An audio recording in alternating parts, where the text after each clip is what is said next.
सातारा लातूर राष्ट्रीय महामार्गावरील दोन्ही माहुलींना जोडणाऱ्या पुलाची 110 वर्षांची धोकादायक वाटचाल प्रशासनाने दुर्घटनेची वाट पाहू नये, राजेंद्र चोरगे यांनी व्यक्त केली अपेक्षा।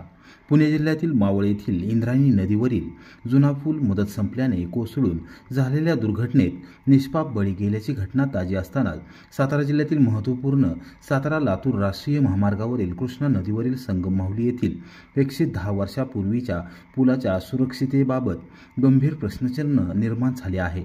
ब्रिटिशकालीन पुलाची 100 वर्षांची मुदत संपून 10 वर्षे उलटली असतानाही नवीन पुलाचे काम अत्यंत संथगतीने सुरू असल्याबद्दल सातारा येथील श्री बालाजी ट्रस्ट संस्थापक राजेंद्र चोरगे यांनी सोमवारी सकाळी 9 वाजता तीव्र चिंता व्यक्त केली आहे। प्रशासन एखाद्या मोठ्या दुर्घटनेची वाट पाहत आहे का, असा संतप्त सवाल त्यांनी उपस्थित केला आहे। मावळमधून घटनेच्या पार्श्वभूमीवर चोरगे समाज माध्यमांवर व्यक्त झाले असून त्यांनी नमूद केले आहे की माहुली येथील कृष्णा नदीवरील पुलाला 110 वर्ष पूर्ण झाली आहेत। या पुलाचे बांधकाम करणाऱ्या ब्रिटिशकालीन कंपनीने महाराष्ट्र सरकारला या पुलाची 100 वर्षांची मुदत संपल्याचे लेखी कळवले होते असे समजते। याचा अर्थ तांत्रिकदृष्ट्या हा पूल कधीही कोसळण्याची शक्यता आहे। या गंभीर धोक्याची जाणीव असूनही नवीन पुलाच्या बांधकामाला अपेक्षित वेग मिळालेला नाही। चोरगे यांनी निदर्शनास आणून दिले की सातारा लातूर राष्ट्रीय महामार्गावर अर्थात जुन्या सातारा कोरेगाव रस्त्यावर नवीन पूल बांधण्यासाठी 3-4 वर्षांपूर्वीच निविदा काढण्यात आली होती आणि काम सुरू झाले होते। मात्र धक्कादायक बाब म्हणजे 3 वर्षात केवळ एकच पिलर उभारला गेला आहे। या गतीने काम सुरू राहिल्यास नवीन पूल पूर्ण होण्यासाठी अजून 5 ते 10 वर्ष लागू शकतात अशी भीती त्यांनी व्यक्त केली। मावळ येथील दुर्घटनेचा दाखला देत चोरगे यांनी म्हटले आहे की दुर्लक्षामुळे आणि कामाच्या दिरंगाईमुळे निष्पाप लोकांचा जीव जात आहे। माहुलीचा पूल कोसळल्यास सातारा जिल्ह्याच्या पूर्व भागाचा पूर्ण संपर्क तुटून मोठी मानवी हानी आणि आर्थिक नुकसान होईल। त्यानंतर केवळ चौकशा होतील आणि गुन्हे दाखल होतील, पण गेलेले जीव परत येणार नाहीत अशी खंत त्यांनी व्यक्त केली। या परिस्थितीची गांभीर्य लक्षात घेऊन राजेंद्र चोरगे यांनी प्रशासनाला विनंती केली आहे की त्यांनी प्राधान्याने माहुली येथील पुलाचे बांधकाम लवकरात लवकर आणि दर्जेदार पद्धतीने पूर्ण करून घेण्याची जबाबदारी घ्यावी। भविष्यातील अपघात आणि जीवितहानी टाळण्यासाठी तातडीने उपाययोजना करण्याची मागणी त्यांनी केली आहे।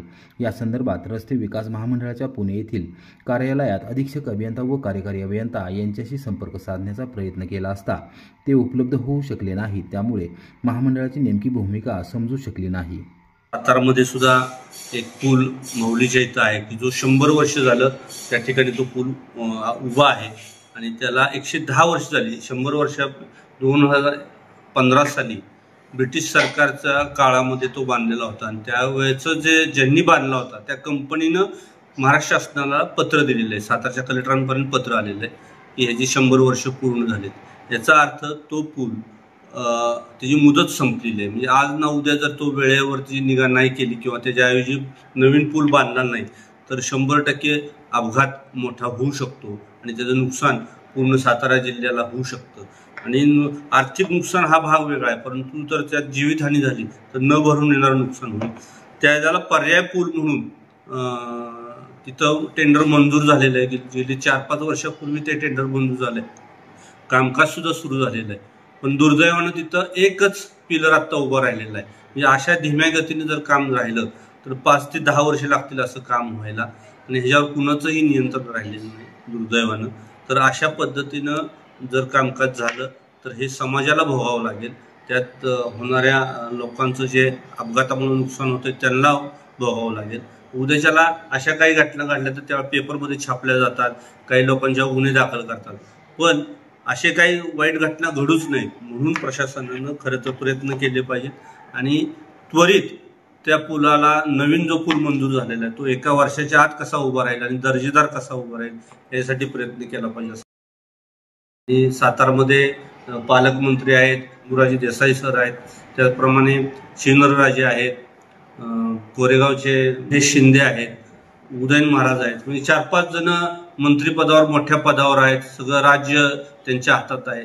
त्यांनी त्वरित हा निर्णय घ्यावा आणि लोकांचे जे होणाऱ्या भविष्यात जो होणारा अपघात आहे तो टाळावा आणि लवकरात लवकर त्या पुलाची उभारणी करावी असं मला वाटतं।